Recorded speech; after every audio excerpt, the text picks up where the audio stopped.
The astral planes are just frequency ranges of consciousness, matter, and energy of what is outside of what can be detected only with 5 senses, with the body here serving as a filter. But in other words, there is no material world. Everything is spirit, everything is astral, and the material body is just an illusion happening within the astral. The timelines, we don't know what's going to happen. The transition into the 4D is not so simple because, as they say, it's not that the densities overall for the humanity are the same. It's all going to be different for different regions, for different groups of people. And it hasn't been, she said, it hasn't been as polarized as it is now before.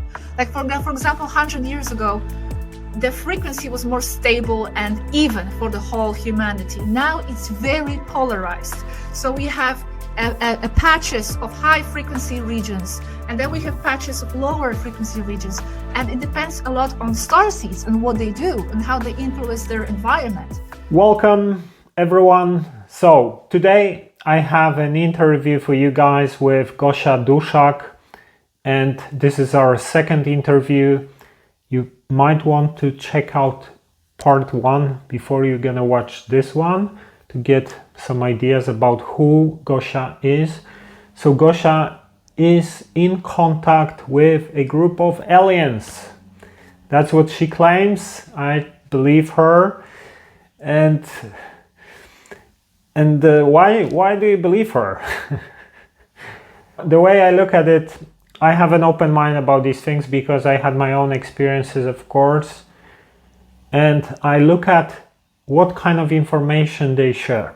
I analyze what information they make before I make my judgments, and a lot of content that they released resonates with me very deeply.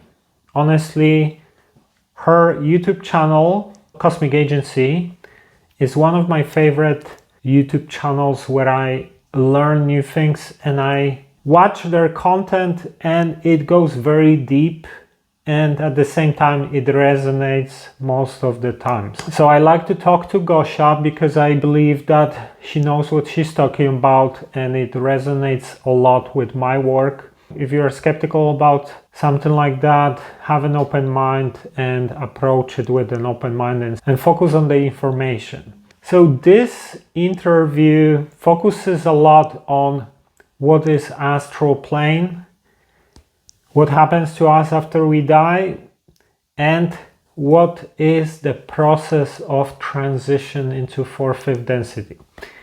Mainly these 3 topics, they're actually related because obviously, you know, when we leave this body, we go into astral, and we try to be as metaphysical and scientific as we can about what's happening in the astral.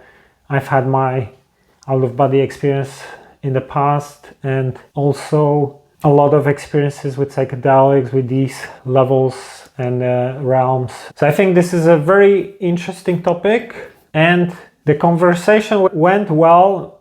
We covered a lot of other topics as well, so hope this is gonna be interesting for you guys. So before we're gonna jump into the conversation, I need to make a quick announcement. If you don't know, my online course called Exit the Matrix is live now. You can check it out at truetheory.com/academy.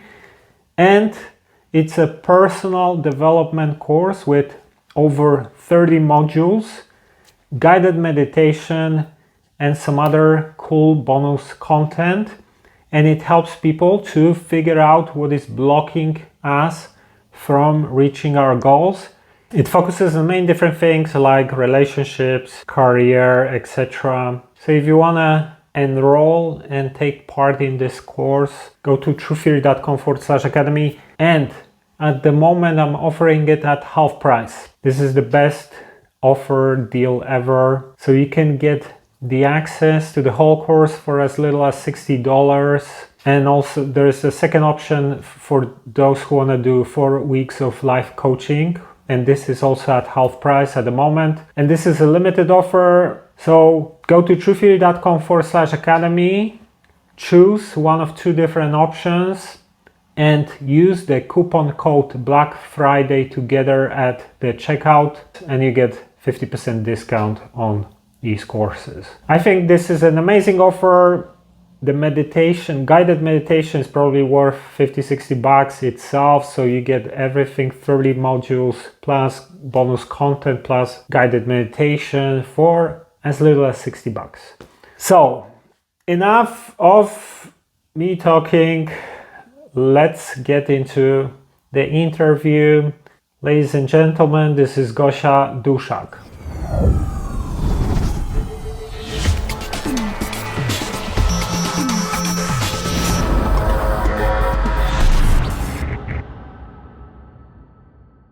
Okay, so this is Mike Sula from truetheory.com, and this is True Theory Podcast, and my guest today is Gosia Duszak.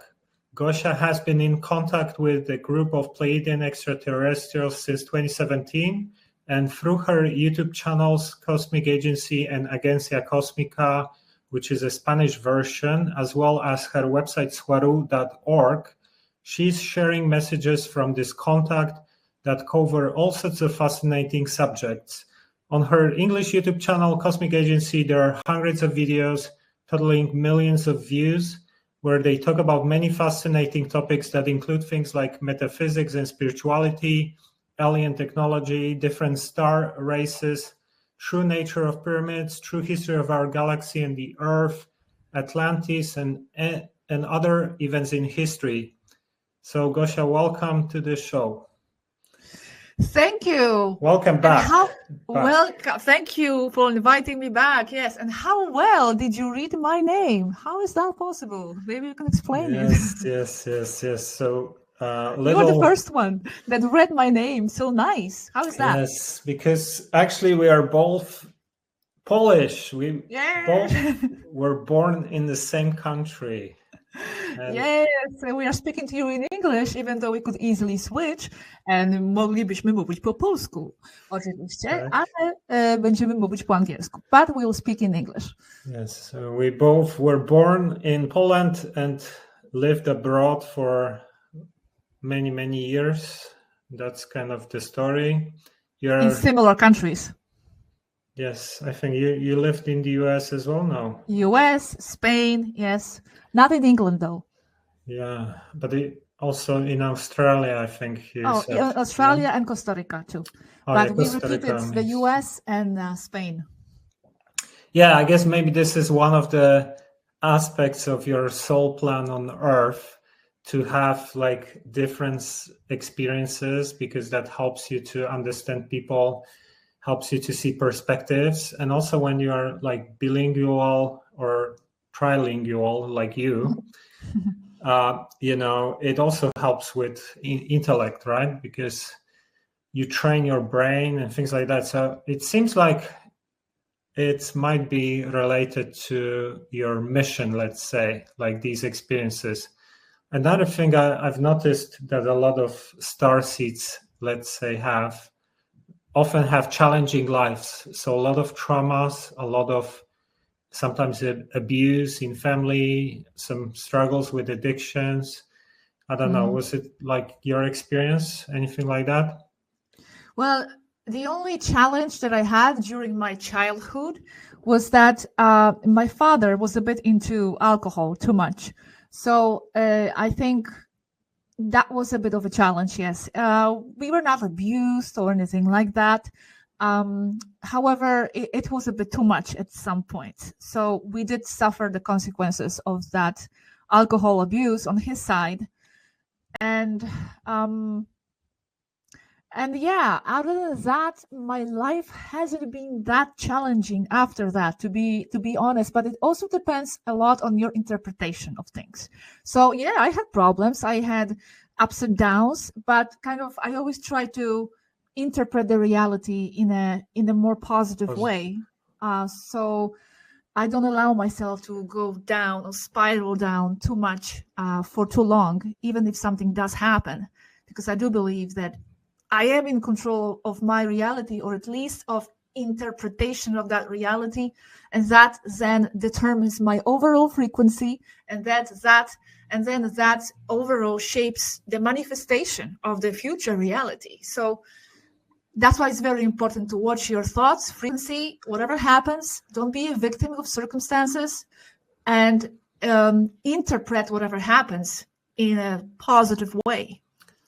Yeah, sometimes what happens is that maybe when you go through some changes in life, like a big shift, something needs to fall apart first, and we have this tendency to clinch to it. Something's changing, but it looks like things are falling apart, so we tend to fight to hold it together, but actually, or we get stressed about it or things like that. But from the bigger picture, maybe this has to end for a new beginning to happen. So even though I understand a lot of these things like you, I have these problems sometimes as well, that I have negative thoughts when things are not working out, and then maybe sometime later you learn that it meant to happen this way. Well, it's okay to have these negative and sad moments, and this actually connects with today's topic, which is going to be the astral, because as Maris Varu explained, and I will explain who Maris Varu is, it's okay to have negative thoughts sometimes. We all do that. We all rotate. Our frequency is always back and forth, changing up and down. But it's about if we allow ourselves to maintain those negative thoughts for prolonged periods of time, it becomes our predominant frequency of what identifies us. Then that becomes a problem, because as she explains, actually, and this goes into the astral, that's when we become a match to a lot of astral negative influences, and that actually where it can really spiral down even more, because they will influence us. We become like a portal for these astral entities, and they can make it worse for us. So it's important not to make these negative thoughts our permanent pattern. Yeah. Okay, so before we're gonna hear a little bit more about entities and whole zoo of things going on in the astral, maybe we can start by just you could tell us a little bit about how you perceive astral. Let me tell you a little bit what I know, because obviously I don't have a lot of experience. I had one out-of-body experience 10 years ago, which was something I was preparing for. And I don't know, I was floating. Sometimes things were switched in the mirror. I could communicate telepathically.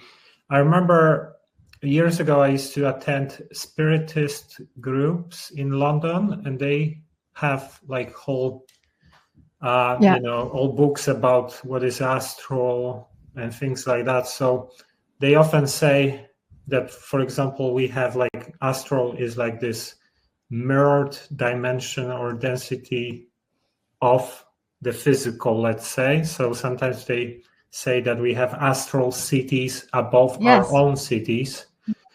And there was actually a movie, No Solar, based on the channeled book about a guy who died and what happened after death. But I also heard things about, some people say that astral is somewhere in the fourth density. And we are moving into fourth density now. So it doesn't mean that we are moving through astral. So I have a couple of these things that I'm not fully understanding, and I know you have your own interpretations and teachings from Taigetan crew, so please share them with us. What's your definition and how do you see it? Okay, very good. So first, let me explain to your viewers where my information that I will be sharing is coming from, those who don't know. Well, like you said in the introduction, we have been in touch with this Taigetan Pleiadian crew since 2017. And you can see all my videos, conversations with them, not channeled, okay? We communicate by writing, live. You can see that on my channel, Cosmic Agency. Also, all the transcripts are on the website, zvaru.org. And there are hundreds, like you said, videos already in transcripts on all kinds of topics, metaphysical, technological, everything. But now my information about the astral, just to cut this short, will be based mostly on what Mari Minerva Zvaru has been sharing in her channel directly from the ship. Okay, this is going to sound very, very, very strange to many people, but actually you have to understand the extraterrestrial people are people, and they use our technology, and they very much, I'm now talking about Taigetans especially, and Zvarus, very much like this medium to communicate with people. They don't like very much channeling because it's prone to a lot of distortions. So since for a year, actually today is her anniversary, 1 year anniversary. She started her channel exactly 1 year ago on today, and she has been sharing those videos directly from the starship. She writes everything herself every day. One video is in English, and then the next day it comes out in Spanish every single day. I don't think she has missed any days, maybe a couple. So it's been a lot of very interesting information there as well. You have to check it out. Her channel is called Zvaru Oficial. It's like from Spanish with one F, O-F-I, Oficial. So she shares a lot of information about the astral because she's very versed in this topic. This is like one of her specialty, actually. So a lot of this information that I will share is based on her direct experiences with the astral. She doesn't just study the astral, she experiences it. So what is the astral according to her? And not just her, but also Yaski Zvaru and others whom we are in touch with. Well, first of all, they have, people here, humans on Earth, we have this tendency to divide everything into sides and categories. So we split into material, non-material, life, death, as if it's something opposite, as if it's something totally different, okay? As if it didn't form the same reality. So they explain that this is not so simple. They tend to integrate everything into one mass. They don't perceive densities as separate densities. It's just ranges of the frequency, but it's actually just one mass. So it's the same with the astral and so-called physical. For them, the astral places, it's not a place. Especially not a place that is like separate from the physical. This is a physical, and then there is astral, and you go somewhere else. The astral planes are just frequency ranges of consciousness, matter, and energy of what is outside of what can be detected only with 5 senses, with the body here serving as a filter. And they explain that everything is the astral. There is no material. What we perceive as material and physical, here's the so-called world of the living, is just because the body that we also project from the astral, from the etheric level, gives us that experience and that perception of being separate from the so-called non-physical. And here she explains this, and I'm going to read the sentence. She said, "The physical body is meant to keep the perception range of a creative soul within a specific span of awareness possibilities to create a limited set of learning experiences. But it's only an illusion. Everything is astral, and the physical world is just a kind of generated realm within it, limited part of it. But in other words, there is no material world. Everything is spirit. Everything is astral, and the material body is just an illusion happening within the astral."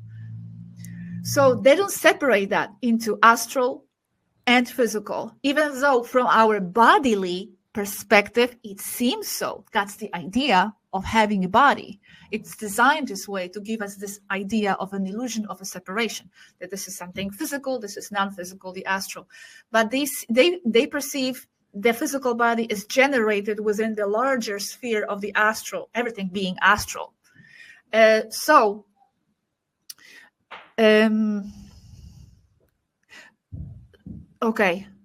and and they explain that if we cannot see or experience the so-called astral, for example, I consciously can't. I don't have that ability. My body filter is working very well in that sense, but they're explaining that it doesn't mean that it's not there. It's just that your body filter, what it's designed for in a way, is working well to keep you within that limited span of experiences. So that as a base, okay? That as a base. Any questions at this point or comments? Yeah, so basically astral is, let's say, the primary density or dimension. But because the soul is in the body at the moment, the senses tune into the senses that the body can perceive. Yes, exactly. But out of the body, the senses are more expanded and they can see the astral and the physical at the same time, right? So exactly. The body is basically narrows down the senses. Yes. In a way.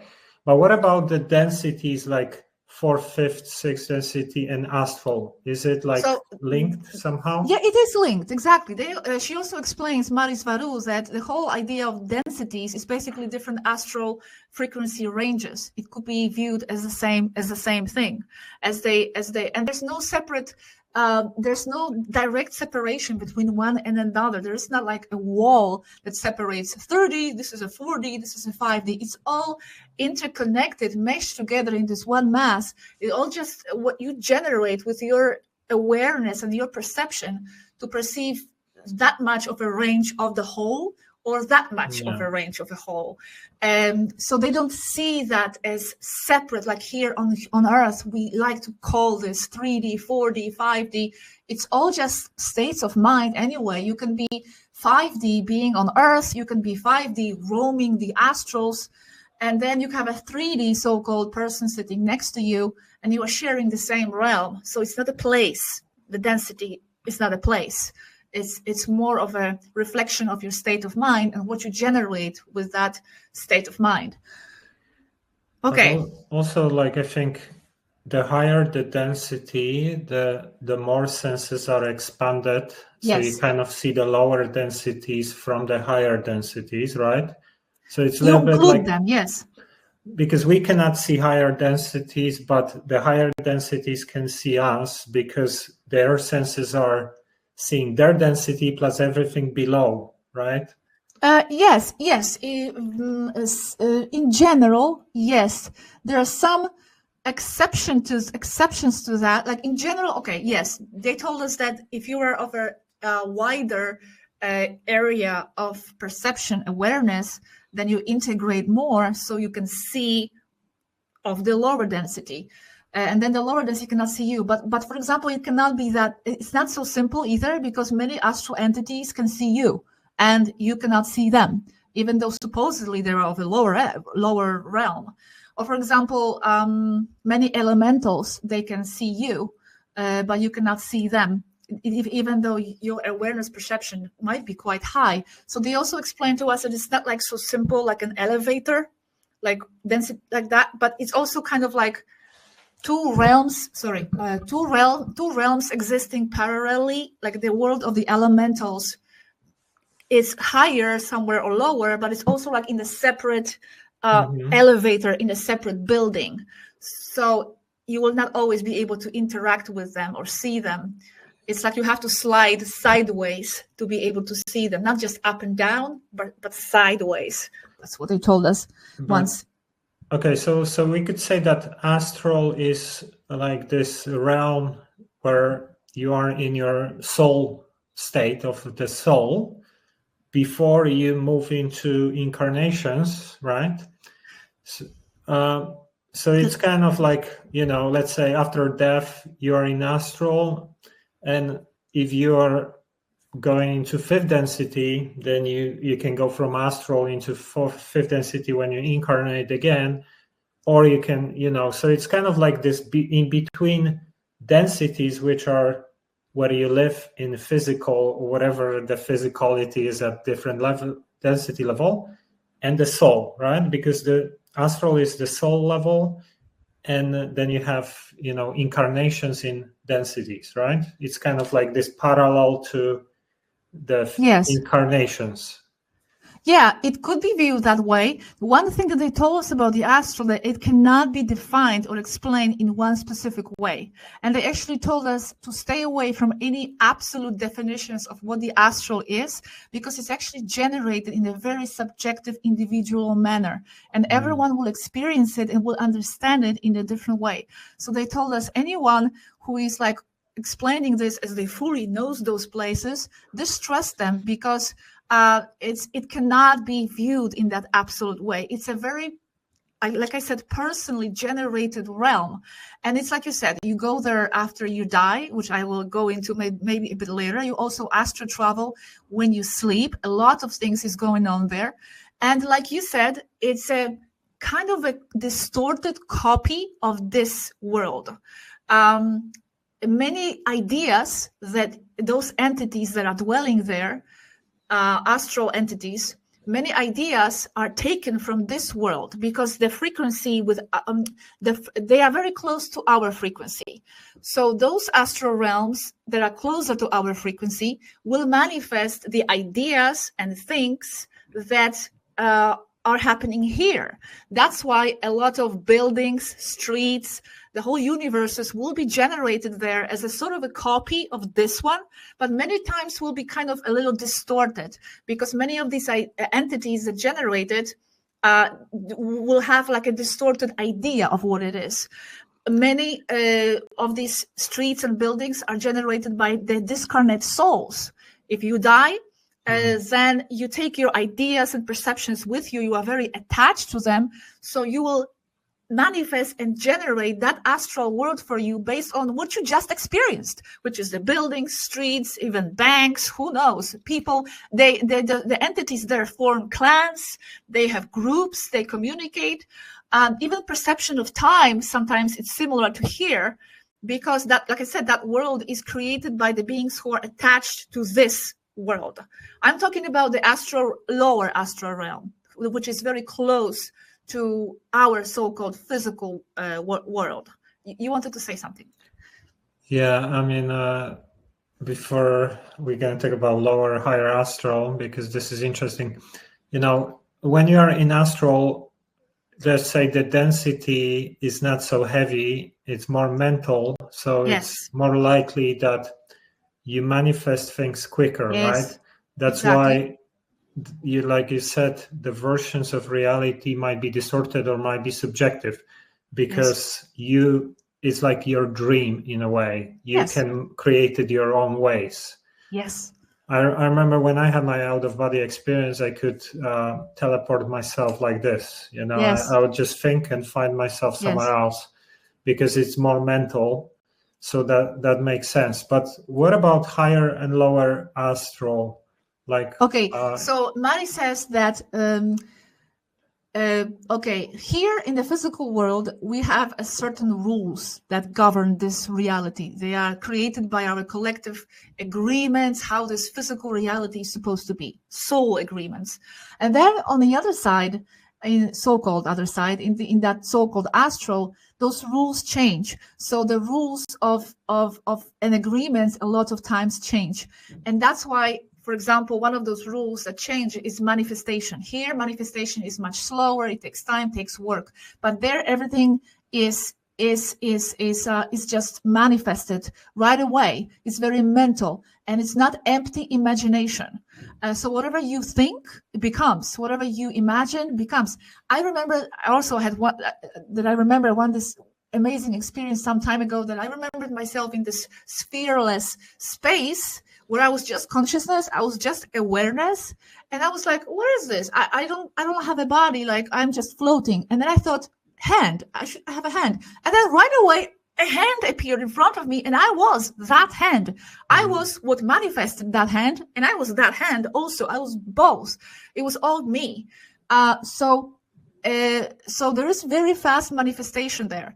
Yes, and they told us both lower or astral. It's lower or higher.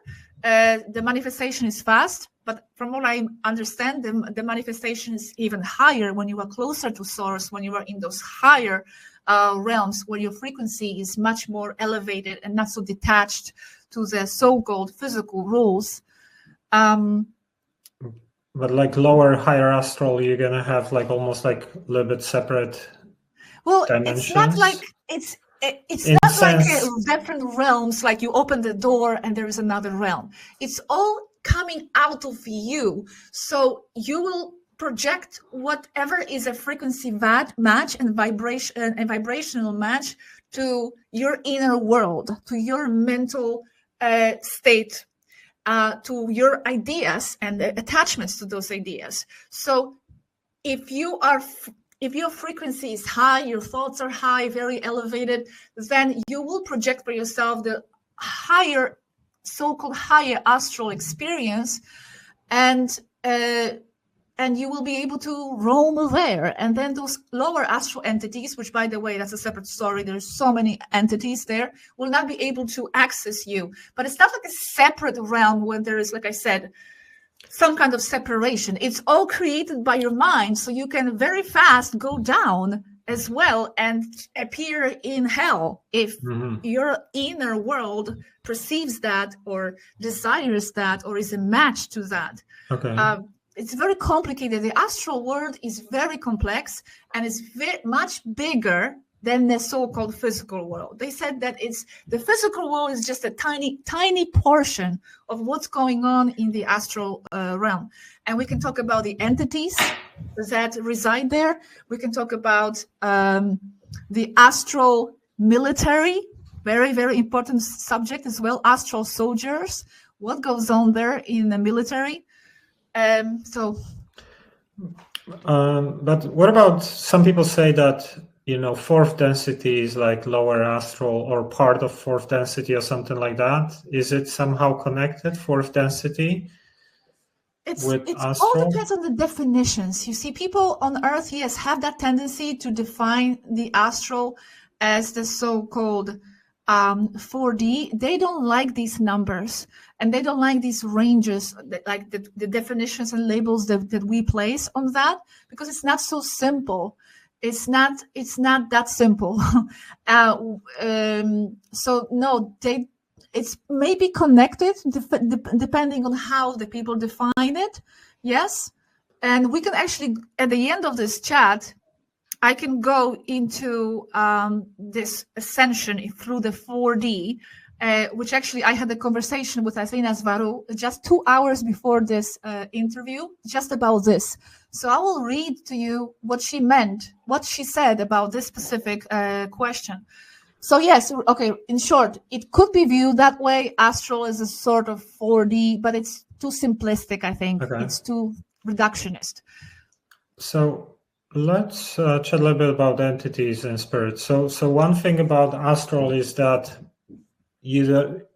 entities can float in a way, like ghosts or something, right? They don't have to walk necessarily because it's less physical. So it's like they can if they have attachment to walking. If that's what they want for themselves. Because I'm sensitive, so I feel my spirit guides sometimes, and it's like someone's touching me, let's say, or putting finger in my ear when I have to focus on something, pay attention to something.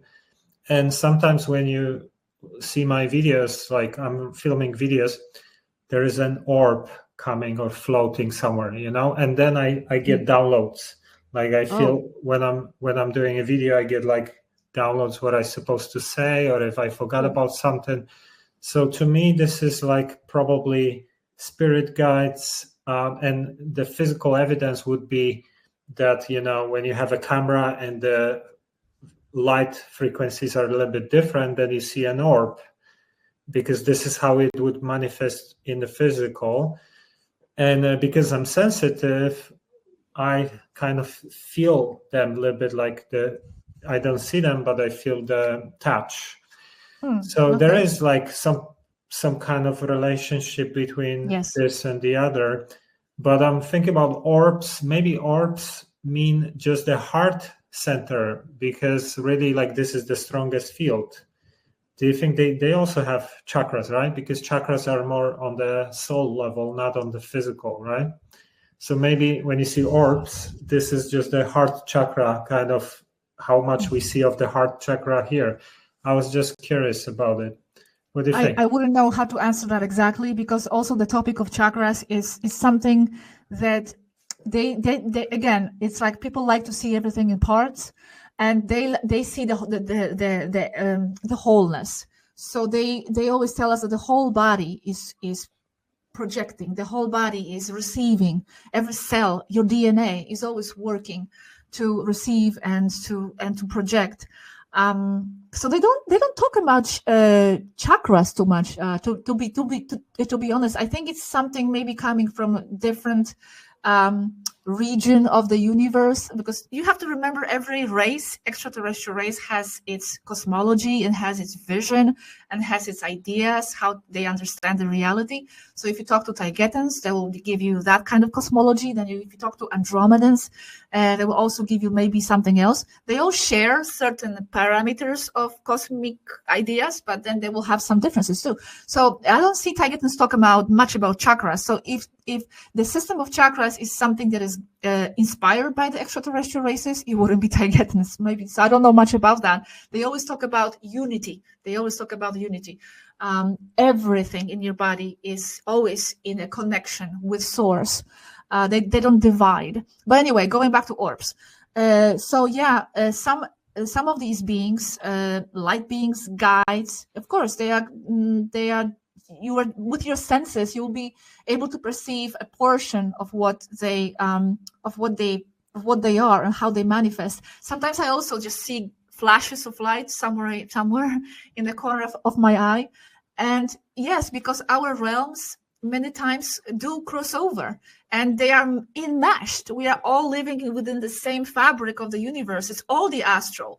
So your perception goes down, up and down. So sometimes if it goes up for a moment, it's polarized. It can catch a glimpse of something that is there. And many times, like I said, these realms do intermingle. Many times the elementals can actually do things to us that we physically will perceive it. Like they can actually throw stones, they can steal stuff, they can physically affect us, and we will not see them, but we will see the physical result of their action. So yeah, we are, like I said, we are all occupying the same space. It's not like they are separate realms. What separates these realms is our perception ability, perception range and frequency, but they are all happening at once, and they are all happening here and now. There's no separation. They're all there. Yeah, so with astral, we could say that we have, the period when you become a soul, when you discarnate, you are in astral, right? Or sometimes ghosts as well, which are like, someone died and maybe they don't know that they died. Yes. And they're thinking that they still live, but they're already in astral.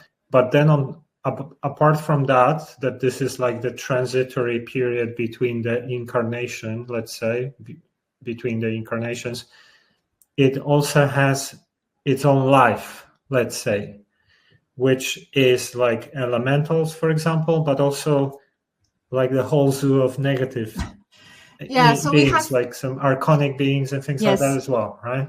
So the astral realm. Sorry, did you have a question? Yeah, like maybe you can, like this is the idea I'm having, that it's a mixture of its own beings. So let's say like elementals would not incarnate into any other density. Yes. But they live in astral, right? Yeah, exactly. So this is a very good point, a very important point. I want to mention this. Yes, the astral is inhabited by, like you said, its own sort of entities that are there. Other entities are disincarnate people, disincarnate beings. And then there are all kinds of egregor beings just generated and manifested by our own creation. So they take on their life, they live there, but they basically feed on our creative power. Most actually, everything is an egregor, actually, that's a separate subject, but yes. So, and on top of that, you have astral visitors who, for example, if you go astral traveling at night, you have all kinds of people there. So you have astral visitors, and then you have astral military. That's another topic, who go there specifically. They astral project. Military have this ability, and because they know a lot of what's happening on Earth is actually manifested and generated from the astral realms. A lot of conflicts on Earth in the so-called physical are actually being played out and generated in the astral. So the military sends their soldiers, or sometimes not soldiers, but like, MK, all kinds of situations, scenarios, but they send their units there, and they have fights, they have conflicts. Many astral soldiers are trained by the military to go spy on enemies' military installations. They spy remotely. And they also go there to guide those installations from astral intruders. So all these entities create and generate the realm we call the astral. There's just a huge mix and a soup of things. Then you can add to that so-called other timelines, because the time is a bit different there. So other timeline entities and people could also meet there. So it's a very, very complicated realm, and no one has the absolute truth about how it works and what it is. But you're talking about Earth's military, or yes, Earth, and also Earth. I'm talking about Earth military. They do that, but also many extraterrestrial races send their units into the astral, or even starseeds themselves, forming part of the higher their higher families. They form the starseeds who are here.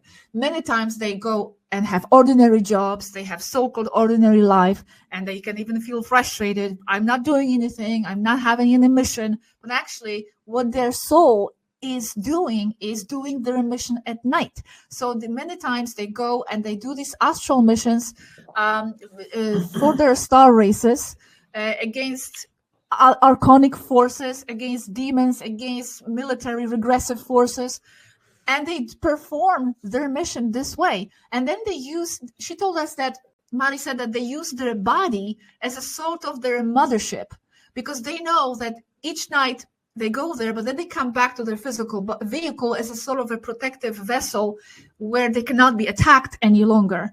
So many starseeds, instead of doing job here in the physical, they do their job in the astral. And that's also part of their mission of being here. What about, let's say, you project into astral when you sleep, and the starseed might not be aware, right? When they come back, they don't remember, but they do some work there. Can they be affected in the astral, let's say, get into contracts or have some entity attachment or whatever, and then it would influence what happens here? Yes, it can happen. A lot depends on their soul agreements and on their strong intentions, even from within here. So whatever you intend for yourself, what comes from your essence, you can project it into your astral identity, and it will reflect there too. So if you are thinking you might be influenced by some astral entities there, I think all you need to do is just to strongly declare to yourself, to your soul, to your mind, that you are protected from any of these negative influences, and try to also practice conscious astral travel. They told us, try to practice and train yourself to be aware during your astral experiences, because then you will be able to avoid a lot of that. So what about like archons? Can you tell us a little bit more about it? So like,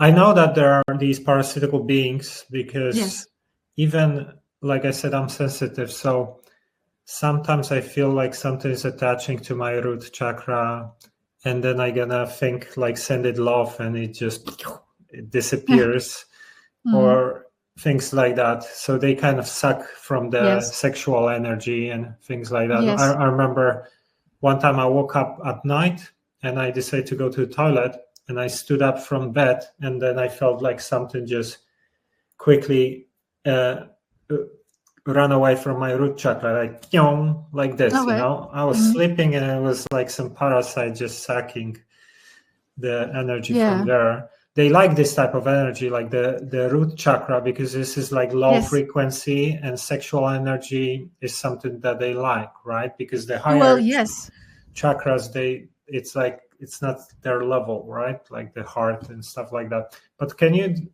explain archons, because this is pretty... Yes. Well, Mari, also, if you are interested in these subjects, you have to visit Mari's channel and see all these videos on astral attachments and infestations and demons and light beings, all the zoo that is going on there.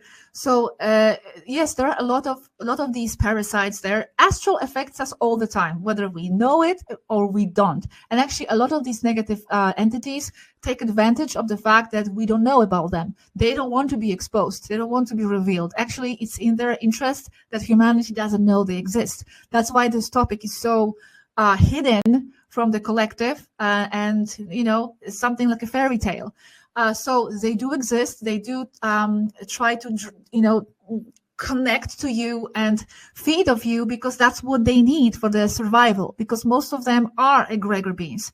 Now, egregor beings, it doesn't mean that just because it's created by the individual or collective creative power, that it's not there, that it's not real, that it cannot influence you. It can. It is still an egregor, which means you created it consciously, unconsciously, collectively, so you can dissolve it. You have to believe that. You have to know that it's within you to dissolve it. It has no power over you, especially if you have no fear. It feeds on your lower emotions, on fear especially. So it's very important to try to stay in frequency and not to fear it, because if you do not fear it, there's nothing it can do to you. It cannot take anything from you. You are useless to it, basically. You cannot give to it that negative fear emotion, which that is what they seek. That's what they want. So very important to guard the frequency, like I said in the beginning, because when your frequency is in the lower state for too long, that's when it kind of gives them a permission or entry point. This is when you become a match. Everything in the universe, you live because of certain soul agreement or match, okay? So even though you're not conscious of it, it can be happening on the unconscious level.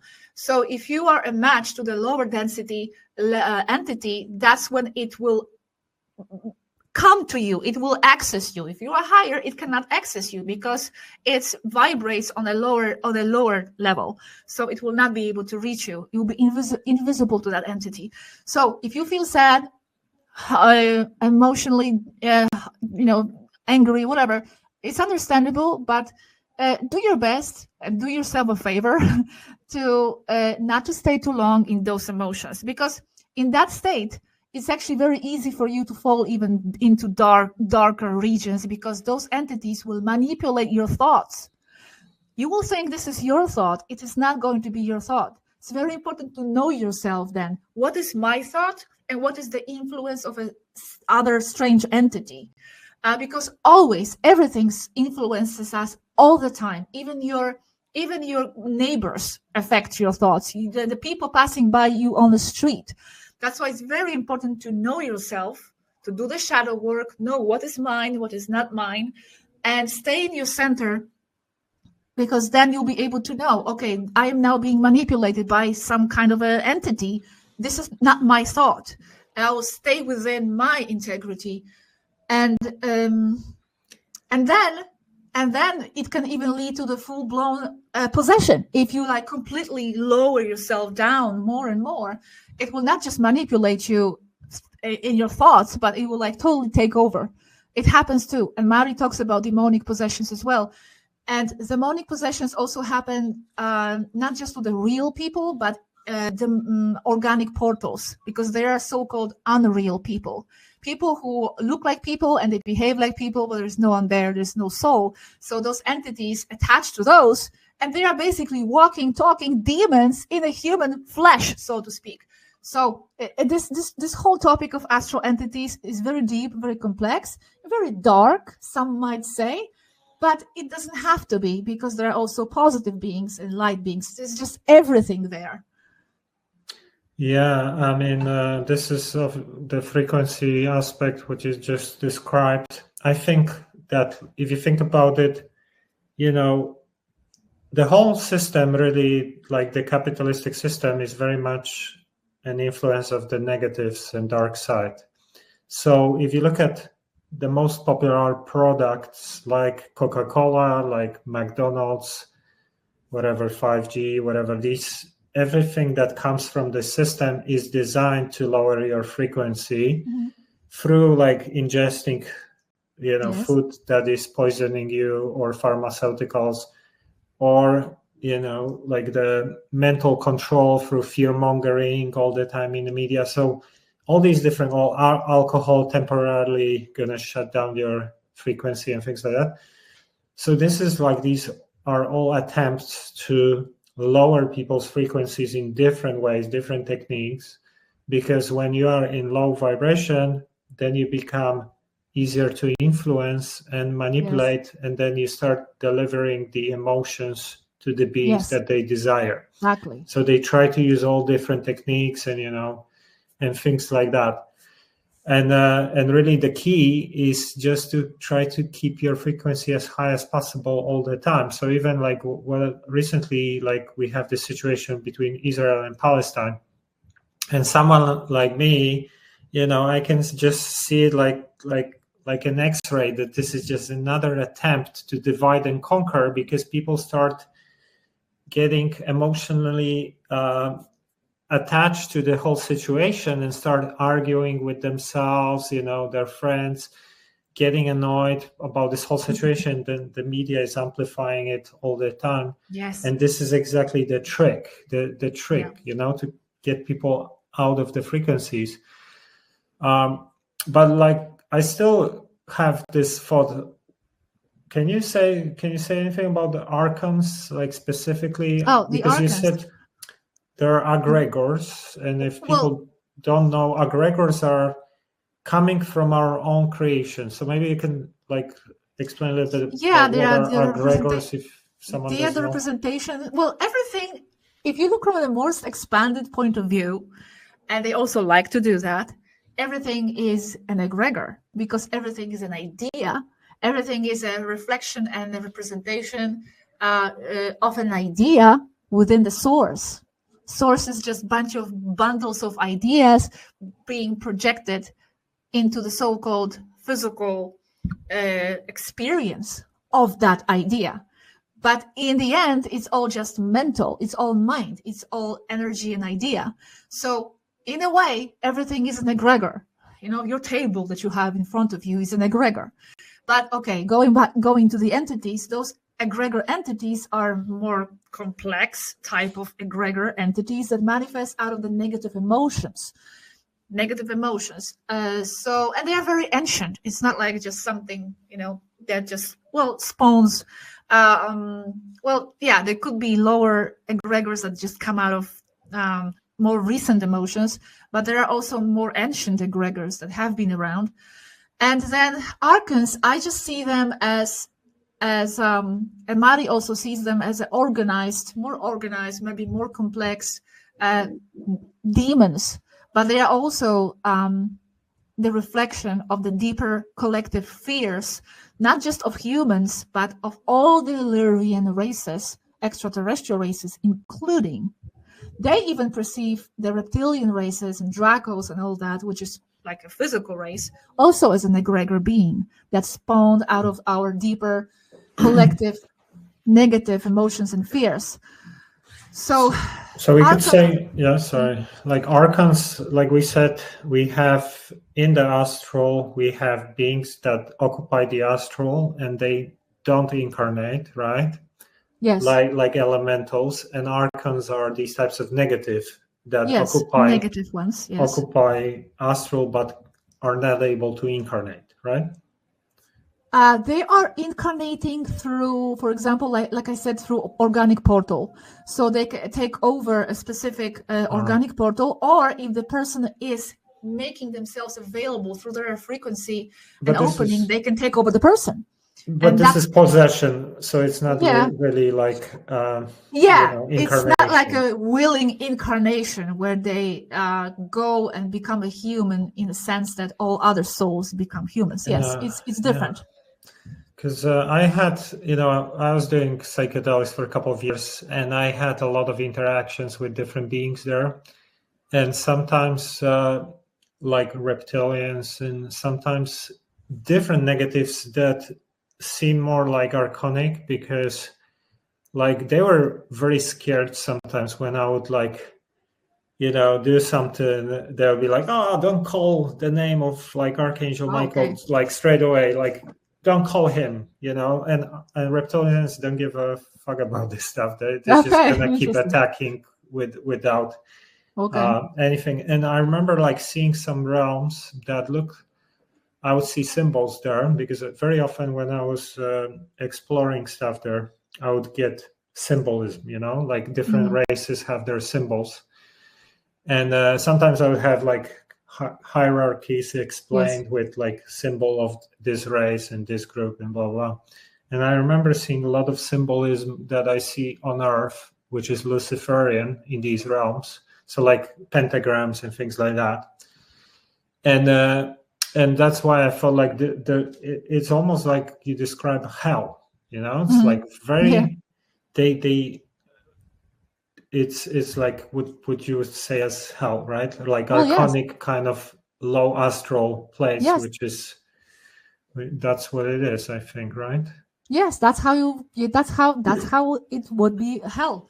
Yes, exactly. And those entities are very narcissistic, so they are only interested in satisfying their needs. Very, very, very self-centered in that way. So they will do anything to satisfy their own needs. But now also you mentioned the Michael, and that they were scared of that. I think it's not so much about the Michael itself, but it's about the attributes that they read that you give to that entity that you're calling. So they are afraid of that power that you are calling in, but that power, the attributes of those power, you are kind of projecting yourself.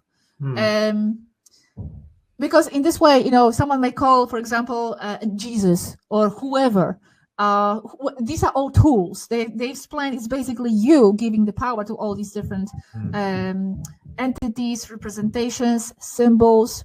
It's mostly you. And now the topic of whether they are real or not in itself, that's a separate story. Yes, but it's mostly you that activates that power.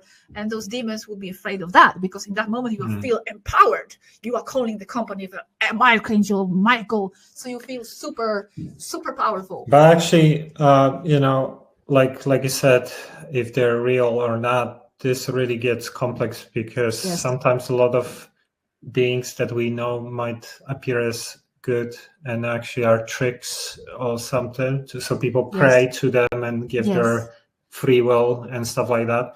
But actually, with Michael, I remember I had this situation when I was like on psychedelics. I wanted to ask a question about him, and I just started thinking about him. And I was having this session where I was having a lot of attacks, like some of these being trying to connect through my third eye and trick me or whatever.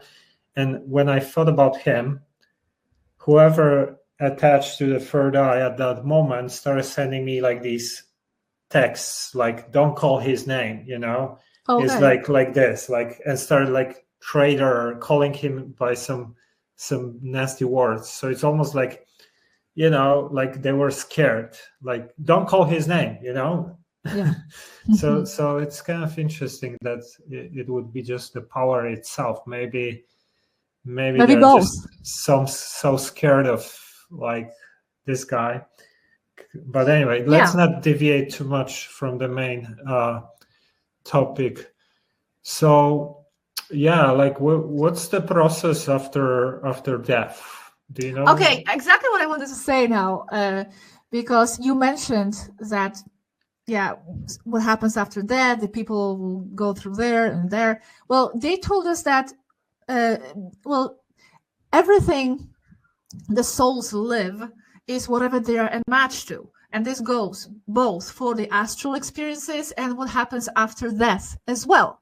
So, whatever your frequency and ideas determines in the moments of death, that's what you will experience and live, and that's what you will generate for yourself out of the astral fabric of the universe. So you will first manifest a sort of an astral body, most probably, they said. It's like a first phase.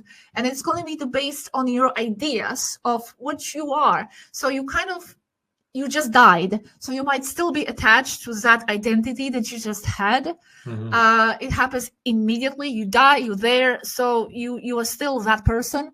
So out of those ideas, and because it happens immediately, it manifests immediately, you will sort of be that astral body that you will generate for yourself based on a memory of what you just lived in your life. It's going to be like the first phase. And many souls that disincarnate will be so attached to their just lived identity that they will be there for a while, and they'll be just like roaming the astral planes for a long time in that so-called astral body that they will. It's not like that astral body is just a projection of themselves. In a way, our physical body, and not just in a way, it is that way. It's also a projection of an idea that we have of ourselves in the higher etheric realms. That's a kind of other metaphysical story here. But in the astral, it happens especially because it manifests faster. So you still have an idea, certain perception of your self, and it will manifest, and that will be your suit, temporary suit. But then what happens that your mind starts to expand, and maybe your memories will start to activate from your past incarnations, from other realms. So you will kind of start to fuse with what you have been before. You will start to remember more of your other enlarged self than just the identity you lived. You will understand more. Your understanding will expand exponentially, even though you'll still carry a lot of ideas from your just lived experience. You will also be able to access other ideas and other experiences from the past incarnations faster, more. So you will expand, and based on that new expanded perception, you'll generate something else for yourself. So you will not have that astral body anymore of John that just died, but you will transform into something else. You will go somewhere else. You will incarnate somewhere else. So it's all very subjective. You can manifest your hell, or you can manifest your heaven for yourself out of these astral realms. It's not one way or another. We don't all go to the same place. We all generate something subjective to ourselves. You know, I don't know if you heard about this movie, Astral City. I think it's based on a channeled work from Chico Javier, who was a spiritist. And there's this story of a guy who claims that basically there was a doctor who was abusing alcohol and things like that. And when he died, he describes like the whole process and channeled it to someone who wrote a book about it. So he claims that because he was abusing alcohol and he was like in low vibrations, he was like a womanizer, things like that. First, he ended up in a purgatory, something like that, and he lost like the idea of time. So he didn't know how long he was there, but it seems like every now and then there would be like light beings jumping in and taking a soul or a person somewhere else.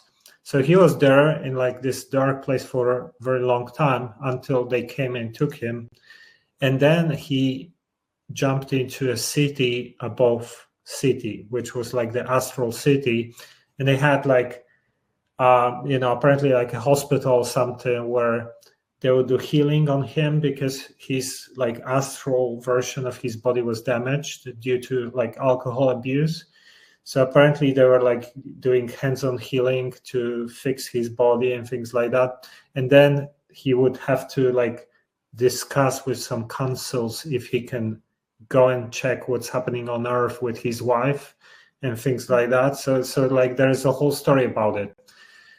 I don't know. What do you think? Do you know anything about purgatories or anything like that? Or some people talk about also like this life review when you die. Do you know anything about that? It can happen, but like I said, it's very difficult to talk about all this in absolutes, because it really is going to be very individual and very subjective. So yes, I do believe the life review can happen. I do believe you can have some sort of guides helping you through it, showing you things. I don't know. What I know for sure, though, in absolutes from them, is that there are no archons forcing anybody to reincarnate. Like they told us that's actually not true. They don't see any archons like that forcing anybody. It's going to be maybe by manipulation, but in the end, it's still you who decides, yes, okay, I'm going to reincarnate, or this and that. They're going to use whatever ideas you're still holding. So if you have ideas of sin, of having to repair karmas, they can read that and they will use that against you, and they will manipulate you. Maybe if they appear to you, they may not, but if they do, they might manipulate your own ideas to force you to reincarnate. But there's no like archon trap. Like many people talk about the archon, reincarnation traps, and or they told us the that tunnel of light trap or whatever, something like that as well. Some people say, some people say. Yes.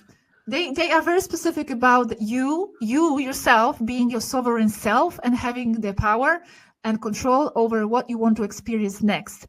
You have the control over your frequency. Yes, we are manipulated all the time and influenced, but it's still us who have that final word on what we want to experience for ourselves. And this includes after death. So don't be tricked into any manipulations of the archons. If they do, even if they do appear, you tell them to basically where you want to go. They don't have that power over you.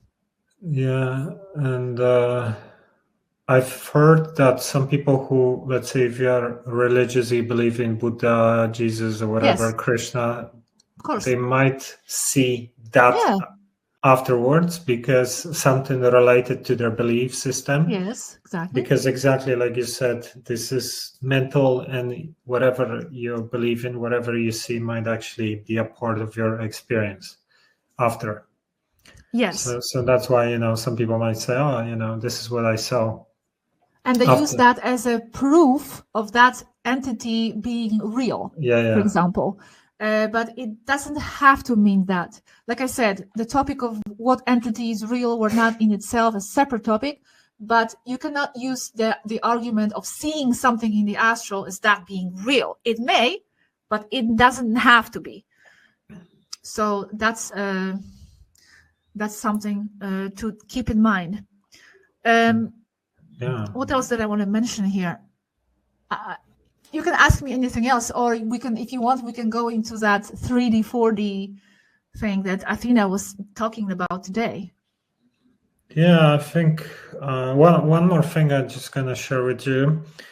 So my cousin, he had near-death experience one time, and he overdosed some drugs, basically. He had a lot of issues with like abuse of alcohol and drugs. And then he found himself in this space where it seemed like, he said it was like nice and peaceful, and started hearing a voice speaking to him, which sounded very intelligent. So we think it was maybe his higher self. But basically it was something like this. The voice said, you're about to die, you overdosed, and your brain is overheating, and do you want to stay or do you want to go? And he said, like, he had a very, very challenging life, a lot of like issues with drugs and things like that. So he said, I think I'm going to go. And at that moment, when he made the decision that he wants to leave, he was shown like this his whole life in one moment, where he said he could see every aspect of his life till now, including the near-death experience, so all simultaneously. And also what's about to happen in the rest of his life, with a couple of different options of death. So everything shown to him in one go. And then the voice said, if you're going to decide to go now, you still have a couple of things to finish in this lifetime. You're going to have to repeat them in your next incarnation. So then he said, okay, in this case, I want to stay. So in that moment, when he made the decision to stay, this, like the life plan was erased. So he said he doesn't remember anything from it, apart from the fact that he was shown like everything. But when he decided to stay, you are not allowed to know, what's still to come. And then, like the voice said, okay, before you're going to come back to your body, you still have a couple of moments left. Is there anything you want to know?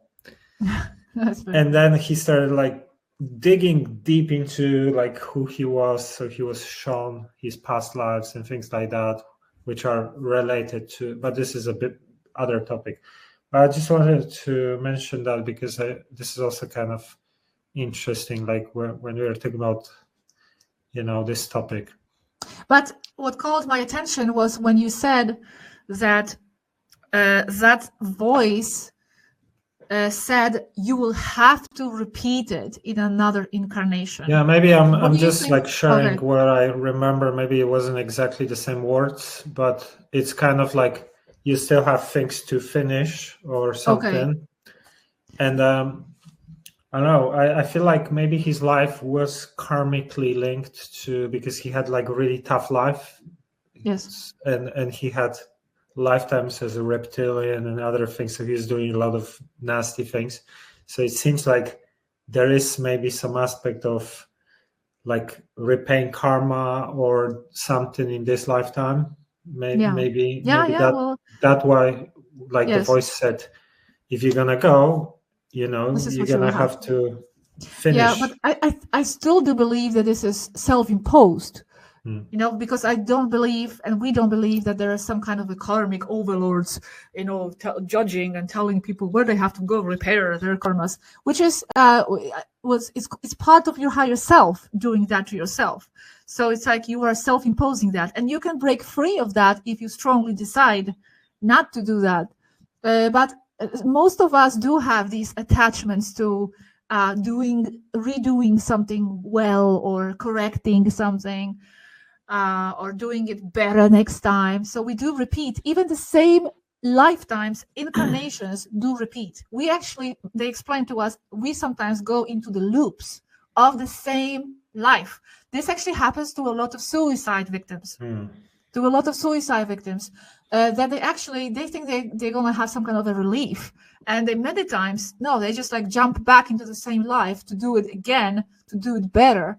So just a side note, suicide is not a solution. You try to fix whatever you need to fix in this life. Try to forgive yourself, forgive yourself, to solve those issues.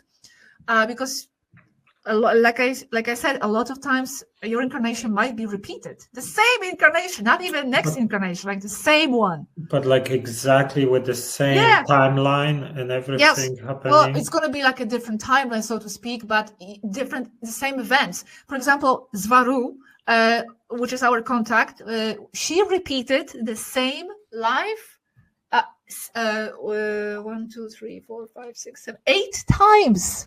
I don't know if you follow our channel, but we call our Zvaru of Erra Zvaru 9. That's what it means. She has actually repeated. She was in a loop of her own life many times. But how does she know? She remembers. She actually each time she went into another incarnation of herself, she remembered her past life as herself. She was born in exactly the same spot, from the same mother, same circumstances. She repeated the same early childhood. It's just that she remembered how she died last time. So she avoided that and she died in a different way. And then And then she was repeating it again and again, and she went into this loop.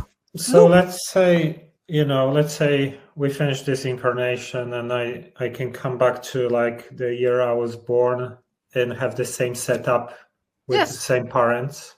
Yes. And try to go through similar soul plan again. Yes. It's just with slight variations. Especially if you have memory, you can make the variation. Like, for example, she remembered how she died in one of these lives. So she actually escaped. She knew I was going to die being killed. She knew she was killed in those circumstances last time. So she escaped. And in the next one. So she was her deaths were different. But her early growing up experiences and early experiences were the same circumstances, until finally she got out of that loop. And that's who Athena's Varu is. Actually, Athena's Varu is the first one out of the loop. She did not, she's not part of that loop anymore. It's complicated.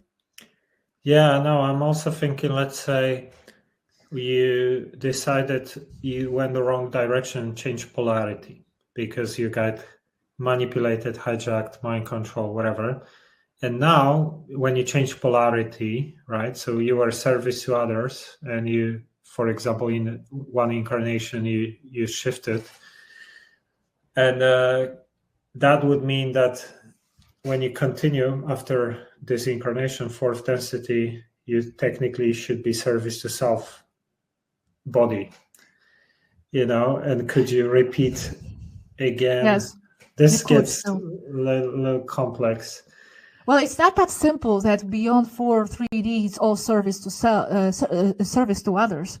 There's still a lot of conflict and duality happening in the so-called 5D even, because there's a lot of conflict happening outside Earth among these extraterrestrial races that supposedly operate within the 5D levels. What I understand is that the whole idea of transition into fourth, fifth density is that where you make a choice of if you want to be service to self or service to others, because if you become very highly polarized as service to self now, then the bodies you're going to inhabit in fifth density might be like reptilian, whatever.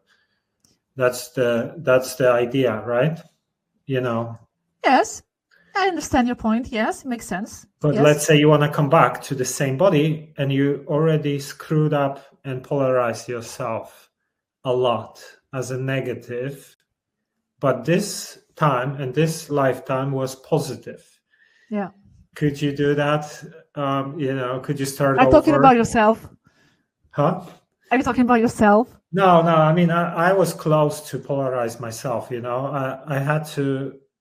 I would have to be shown this whole process, like almost like on psychedelics, someone would pull me up from this body, get me into the higher self level, and then explain this whole thing to me that, I'm not following myself and I'm going to end up in a really bad scenario if I'm not going to change. So that's why I understand this whole thing, I was being already warned about a lot of things before they happened, like with COVID and things like that, because that was the timeline, that was the matching timeline for me at that time as well. So that was already like when you were deviating from the positive timeline to negative. Fortunately, we moved away from it. But I mean, my thinking is a little bit far out for probably a lot of people. I understand when it gets to these things, because it's interesting what you said about repeating incarnations with the same setup. I sometimes think about it. Maybe I'm repeating it already more than one time, because it seems like I have some things that I'm struggling with, and it goes for like years and years, and I cannot manage to overcome some of these challenges. And I think like, what if this is like another test, and it happened several times? Or maybe the test is to let go of the attachment to try to resolve that, because that's in the end what makes you want that's what makes the soul come back in the loop, the attachment to that idea of wanting to do that or resolve that. But once you decide, okay, some things are just not resolvable, or I'm just letting them go, I'm okay with that's when you don't start not to repeat the lifetimes anymore. not everything can be resolved. We are always, full of experiences. We just have to be at peace with that. It's very hard sometimes because we have the attachment to making things right and making this perfect. And Svaru, that's what happened to her. She was a perfectionist. She wanted to do everything right and perfectly, and it wasn't going her way exactly. And she wanted to, like, no, I'm not going to be defeated. I was killed. I died. I'm going to go back and redo it again. And many deja vus, for example, if people have deja vus, and many times it's a peek into another loop of yourself. You are literally repeating the same circumstance because you already lived it, or you are living it, parallel time. So many deja vus are that. It's interesting. I mean, one time I didn't really talk about it because it's like a massive, crazy topic, but I had a final session with psychedelics. I had an interaction with Lucifer. It was like the most hardcore experience I ever had in my life, and he tried to take over control for 2 hours. And I was doing what I could to not allow him. So I would do a lot of breath through my nose, just to strengthen my aura. And I would just do it for like 2 hours nonstop just to get him out. Because and when I was having this experience, like, first of all, like a couple of days before, I made a video about how star seeds are being taken over by the dark side. So it was almost like precognition, whatever. And when it was happening, I felt like I had a deja vu. I felt like, I don't know, I knew it's going to happen, or something like that. But it was like nothing like I ever experienced. The most hardcore negative experience of my life. Never had anything even like 1% of that. But you see, that's why we warn people about psychedelics, and Mari made a video about them as well, because they can be really dangerous, because you are stepping into the realms for which you may not be prepared at all, and you are making yourself vulnerable and giving the permission of pass to many of these entities. So you have to be really trained for that. And they do everything with their mind.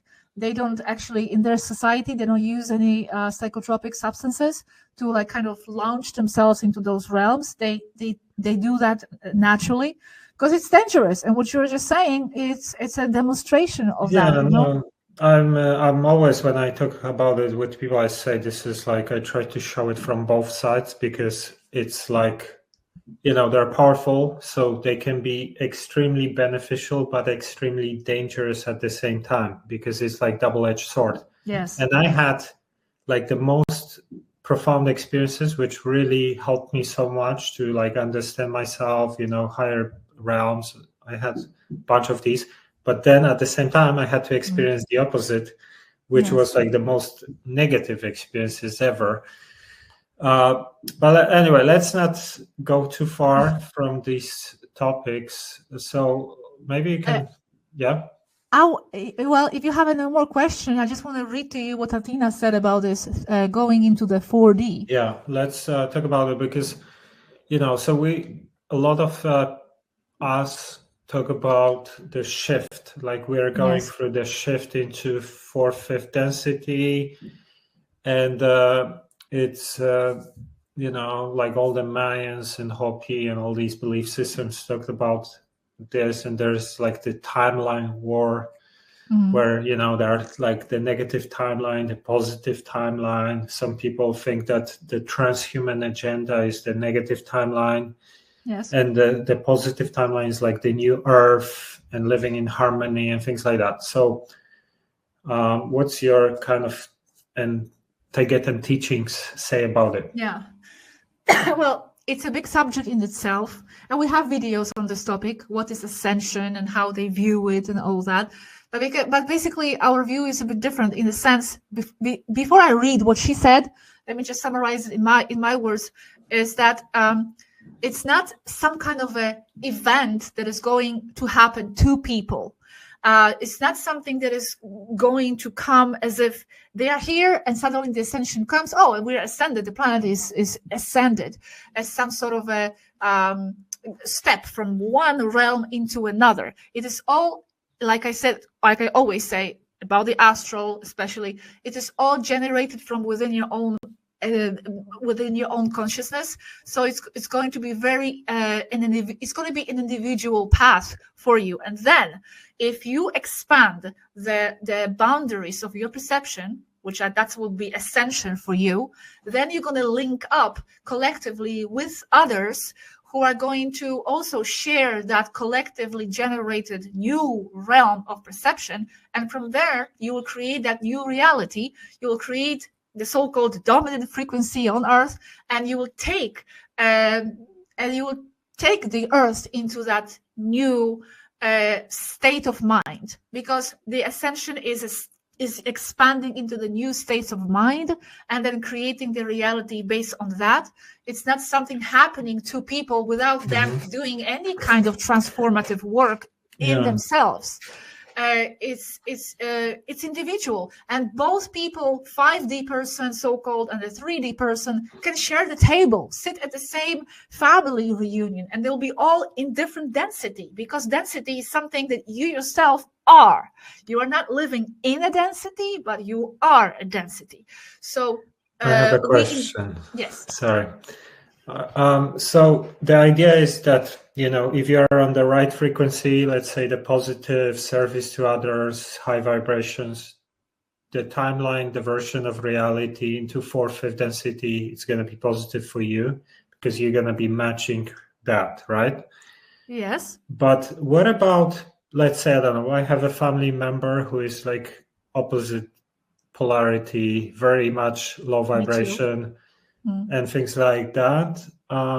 So are we going to see their versions in our timeline, or because we're going to split and not be on the same, they're going to disappear from my timeline? This is something I'm struggling to understand sometimes as well. I know what you mean. Go on.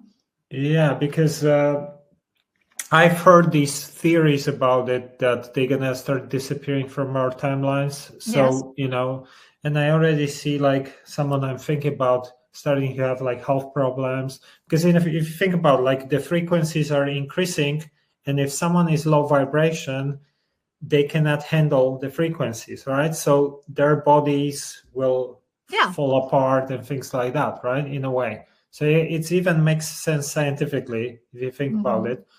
But sometimes I think, okay, so we are going to high frequency, the timeline looks okay, there is no apocalypse, whatever, but we still have like Trumps and Elon Musks and all the negative guys on the top and wars, and why they can be in our density if they're like low frequency. Because we are not there yet.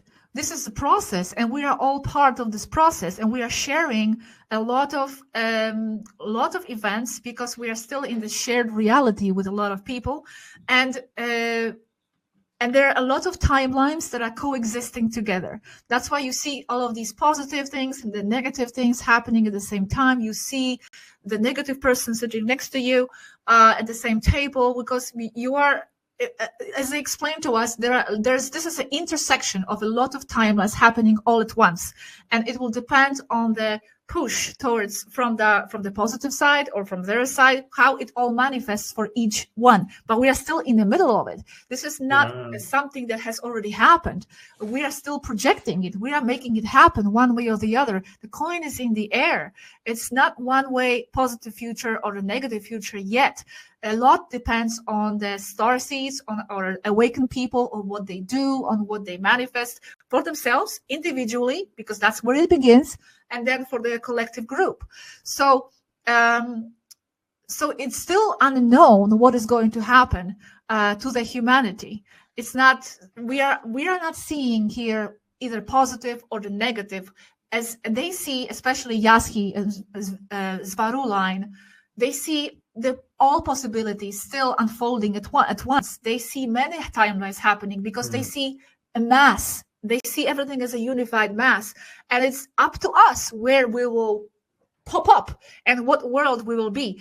But I just want to say this, just because we are seeing negative events or negative world, it doesn't necessarily mean that it's a projection of our negative frequency, that we have a low frequency. Because I had to talk about this with them just recently. Not necessarily. We are a match to that low frequency world because there is something for us to fulfill in the process. That's how we fulfill ourselves. So we are a match to that because it fulfills something in us. From the higher realms, we decided to emit something to that so-called negative timelines because that's who we are. We are emitters of higher frequencies. So we are in a way where we are supposed to be. We are fulfilling our role. It's not because we are of lower frequency. That's why we see the bad world happening.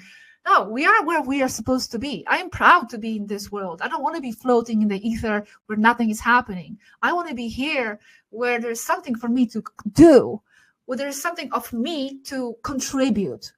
I cannot contribute if I'm just in a non-dualistic realm of floating in the sphere of the ether. And I cannot contribute. I'm just playing manifestation, and I like the struggle. You see, there's something within a lot of star seeds. I think that they are enjoying this. It's still a game. It's a dualistic game, but it's something that they are fulfilling themselves through that. I believe. Overcoming all the challenges and fighting with the bad guys, and then you feel good about yourself when you're... It defines us. It's like we are defining ourselves. This is how we are. And I agree, this is still a dualistic thinking and it's still a game. But at the same time, I know it. I know that from the higher realm, this is still a dualistic game. So I'm in both realms. I'm still playing the fight, but at the same time, I'm beyond the fight. So it's all at the same time. Anyway, so the timelines, we don't know what's going to happen. The transition into the 4D is not so simple because, as they say, it's not that the densities overall for the humanity are the same. It's all going to be different for different regions, for different groups of people. And it hasn't been, she said, it hasn't been as polarized as it is now before. Like, for example, 100 years ago, the frequency was more stable and even for the whole humanity. Now it's very polarized. So we have a patches of high frequency regions, and then we have patches of lower frequency regions. And it depends a lot on star seeds and what they do and how they influence their environment. So where there is a big gathering of star seeds, that's when the region will be of higher frequency. That's, you could call closer to the 4D, you know. And then it's going to be lower energy places on Earth. It cannot be viewed globally. I will read now what she said, if you want. Yes. One more thing I want to ask before. Yes. So you said starseeds influence regions. Yes. Is it through sharing information? No, or not doing necessarily. Work, or just being? Yes, being and sharing, of course, and being empowered, that helps. Of course, whatever you feel you want to do. But just their presence, they told us that one strong, powerful starseed, aware of its frequency and centered, has an influence more than 1,000 so-called ordinary people. That's why it's very important to guard your frequency, because it's a responsibility. As I just made a video on star seeds, I had a presentation on star seeds, and I talked about this. This is a responsibility. Do not let your frequency go down because you are responsible for maintaining your patch of the region.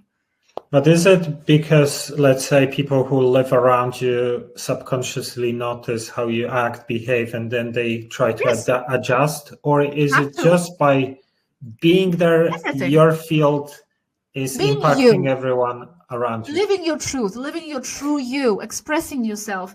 But it doesn't mean that you have to speak to all the people all the time about your truths. You can be silent, but it's just through your acts of honesty, through your acts of transparency, through your acts of goodness, through your smile, through just energy. I don't think it's one way or the other. All these different details about how you project yourself will have an impact. And sometimes just meditating and being there, whatever you feel you are called to do. Okay. So you want me to read what she said? Yes, please.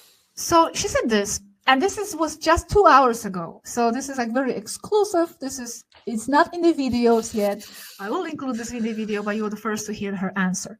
Because I asked this. I have an interview tomorrow, and I would like to know about, the transition from 3D, 4D. How would you explain that in few sentences? And she said, the main point is that 3D to 4D is not a place. So there is nowhere to transition to. All this you already know. Ascension is an individual journey.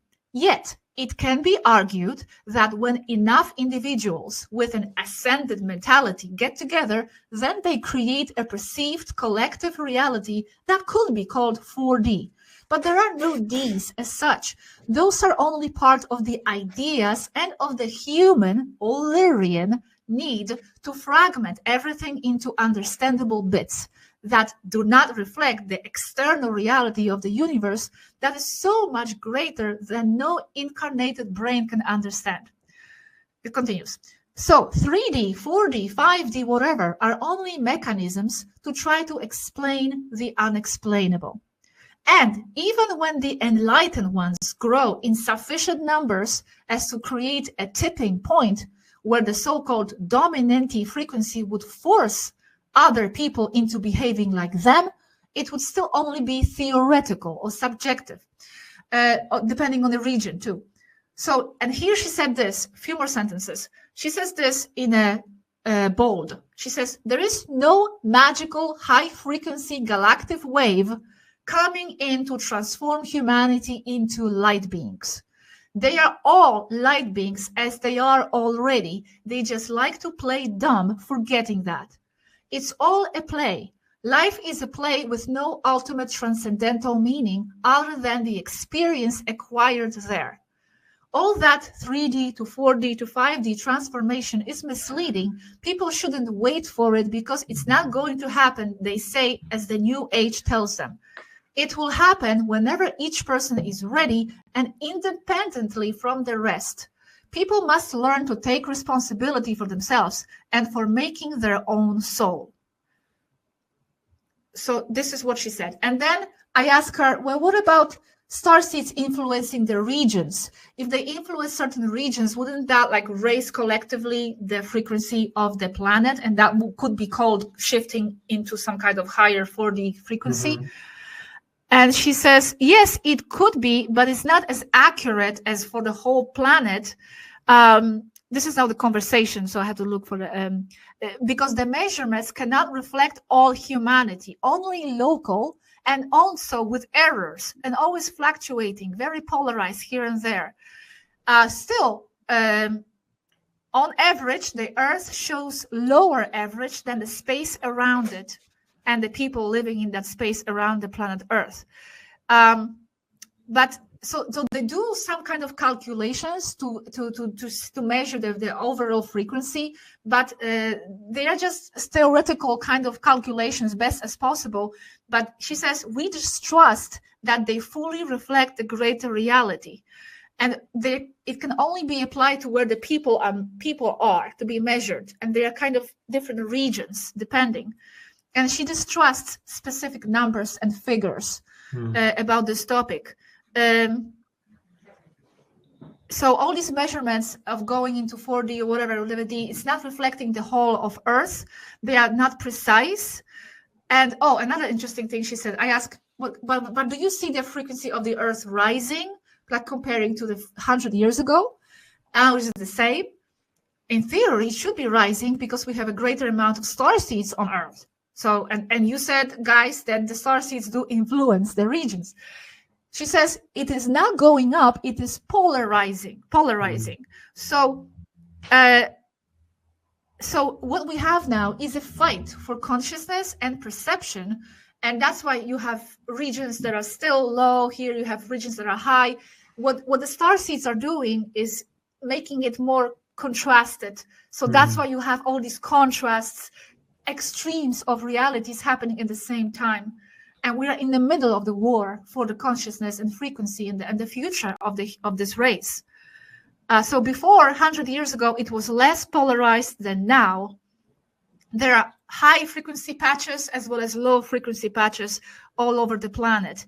And okay, and then I said, okay, so we, the starseeds, are creating the polarization. We are not maintaining the overall frequency of the Earth.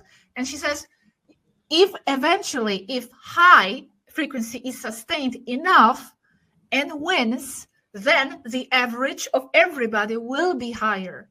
So that's what could be called that ascension, that expansion. But for now, we are in the middle of the game still. There's more, but I will have to go through the conversation. I read the most information about the subject. Yeah, I think the most important what you said about that you don't wait for magical shift into 4D or 5D. It's all up to you, right? Because really you do the inner work, which is to raise frequency, to be service to others, and etc. And then you start matching the right version of timeline. Yes, that's the big thing, because you don't wait for a magical new age to come and sit at home and do your normal stuff. That's the way for the infiltrators into the spiritual movements to subdue the starseeds, waiting for something exterior, for the salvation from the extraterrestrial, from the Federation. There's a lot of propaganda going on about the Federation being only the organization full of love and light, which is not true as well. So then there is all kinds of galactic flashes supposedly coming and elevating. Well, there's some truth to that. There are some waves that are here and there elevating the frequency of everything that is on its way, but it kind of always falls back again, depending on the people. People are the ones that maintain it eventually, not some kind of a cosmic wave. It's you, it's your consciousness. Consciousness is the all of all in the end. So do not wait for any events. There are a lot of people talking about the event, which I'm not sure what they mean by that. Do they mean disclosures? Do they mean, I don't know. What do they mean by the event? What do you know? I mean, a lot of people were saying that there should be like a solar flash. So, that the sun is basically increasing its activity, and suddenly there's going to be like a one burst of plasma or whatever, and boom. It's formed. Okay.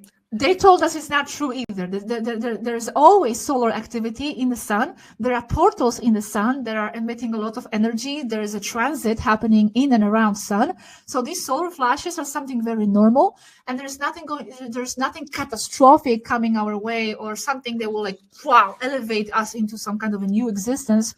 So they told us that. Sorry. Apparently this year was the hottest year in 125,000 years or something, based on official data. And this is what a lot of people who are predicting these things were saying, that the shift is maybe around 2024 or something like that, up to 2026. But shifting to what? I don't understand. I mean, once you go beyond the timeline formation, right, you stay on the main timeline, right? So there is 50-50. You have two main options, but each option can go into many other options, right? So there is let's say, because officially you're supposed to have the end times, like the apocalypse, World War III, let's say. This would be the negative timeline. And then transhuman and things like that, right? So you see, we're going through that as the war with Russia and all these things, but when we are on the positive timeline, this does not accelerate, So, but once you go through a certain point, like the main timeline, because the timelines are either positive or negative as one thing, depending how you are polarized. So let's say if you are 51% service to self, at least, then you would experience negative at some point, but still the negative can be in million different versions, because it's not but the positive, the negative option as 50-50, there is a point when once it's formed, it stays, you know. So this is like the idea. A lot of people were calculating that it might be 2024. You know, it's like a lot of people get downloads about these things or some guidance from different groups, and you know, and this is the idea. So the idea was that many people were talking about the solar flash in the next whatever 10 years, which would be just because the sun is kind of like the amplifier of what you do in a way. You know, it's like it affects. I like to think about it as, you know, the consciousness is the main thing, what you do is the main thing, but the sun can kind of increase that, amplify that. Yeah. So that's interesting that, you know, this year was the hottest on record in like thousands of years, apparently, because this is exactly what might happen when we're getting to the peak. Yes. Well, of course, sun affects everything. They even told us that where the areas where there's more sun, usually there's more frequency. There's higher frequency in the people. So, like, for example, here in Finland, there is less sun. There is a danger of falling into the more negative states. So, yeah, of course, the sun affects everything.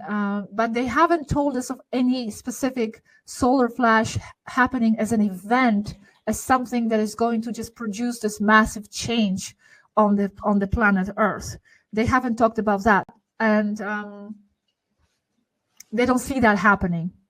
They don't see that happening. I think maybe like people have this misconception of that this has to be like a single event, like one burst, exactly. But it's kind of like there is an increased activity and it takes years or whatever, something like that, you know? Yes.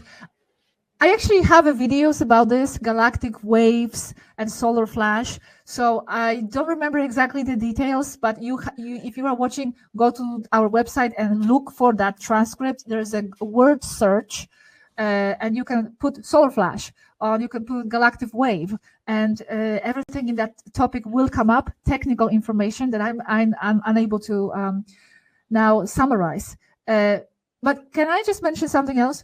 Okay, yeah, sure. You mentioned something that I just want to comment on, because they also commented on this. You mentioned service to others.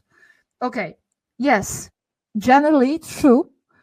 However, you have to also be careful with that, because on Earth, in the current state of affairs, in the matrix, where everybody's kind of designed to be for themselves, if you are constantly in that state, service of others, you can be easily taken advantage of and abused. This is not the system on Earth where that service to others will work really in the best way as it is meant to be. For example, in their society, in Taygeta, everybody is in that state because everybody is in that state. So they're all helping each other, contributing, and respecting each other's needs and themselves. It's important. But here, I think also there is a lot of that New Age misinterpretation of that noble concept. It is a noble concept, because it is misused in a way that a lot of starseeds,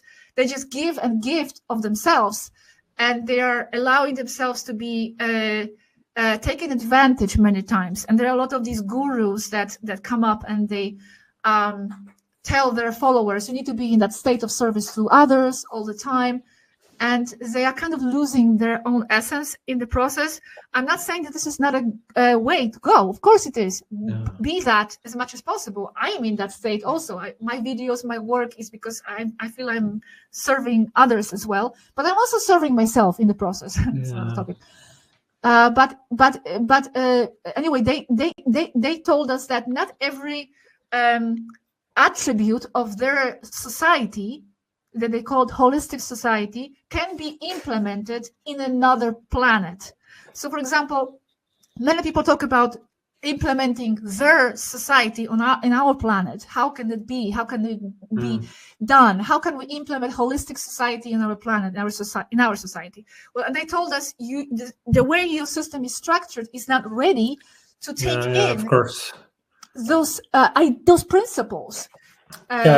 So no, the system is a reflection of behavior of people. Yes. So if people are selfish, like you're not going to have a holistic society in a selfish place where everyone would like to take advantage of everyone else. But of course, just be careful and don't let yourself be abused. That's all.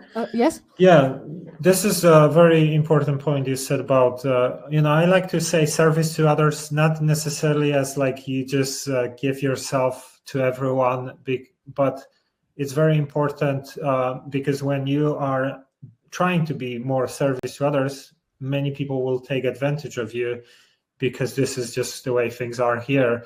And very often, people attract these types of people to themselves. So it's very important that you need to have boundaries and, not allow others to take advantage of your kindness, which is very common here. So definitely a good point. Thank you for that. Yes, because this is especially happening to a lot of starseeds, because it's very easy to drain starseeds' energy. They are very fragile in that way. So especially on top of it, if you come here with that, okay, you have to be service to others, then you are kind of also allowing more possibilities of others to drain that energy, and you will feel guilty if you do not give of yourself, and then your energy will be drained more. So you have to, it's not that you are not serving others. I'm not telling you not to do that. Just like you said, guard the boundaries and respect yourself as well and your needs, and protect your energy. Your energy is very valuable, and there's a war for your energy. So protect yourself. Thank you. Be for others, but also for yourself. Don't forget yourself, your needs. That's what they told us. Yeah, definitely. Like as they say, you cannot pour out of an empty cup. Yes. First, focus on yourself and then help others, right? Then you can be of service. Is there anything else you wanted to add before we're going to finish? I don't think so. I think I have covered more or less what we were supposed to talk about, the astral and after death and the 3D, 4D transition thing. It can go on many directions, but I think it's okay. It's enough. Like you said, you wanted to keep it for an hour, and we went more than an hour. Yeah. I think it's interesting. Okay, thank you for sharing all your wisdom, Gosia. Mostly it's not mine, it's theirs. I'm kind of like their mouthpiece. But maybe we're going to do another one in some time with some new topics. It's always nice to have you listen to some of the things. I think we have a lot of, we can explore a lot of deep topics and have our own unique ways of seeing things. So thanks for watching, to everyone who is listening or watching us. Until next time, thank you. Thank you, everybody.